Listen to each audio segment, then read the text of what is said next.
ओडिशा को आलू देवा पई बारण करिसेंती पश्चिमबंग सरकार। सेइथिपई पश्चिमबंग पुलिस आलू ट्रक गुडी को सीमा पारी होई ओडिशा को आसिबाकू देउनी। एपरिकी जेउ सबु आलू बुझाई ट्रक ओडिशा भितर को आसिबार थिला ताहाको ओडिशा पश्चिमबंग सीमा सोनाकणियारू फेराई देउछि पश्चिमबंग पुलिस।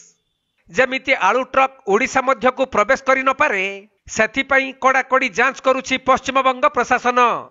सेपटे ओडिशा बजार रे आलूर अभाव देखा देइथिबा बेले दिनकु दिन दर हु हु होई बढ़ुछि। तबे ओडिशार गोदाम मालिकंकर गाड़ी मध्य पश्चिमबंग रे फसी रहिथिबा जणा पड़िछि।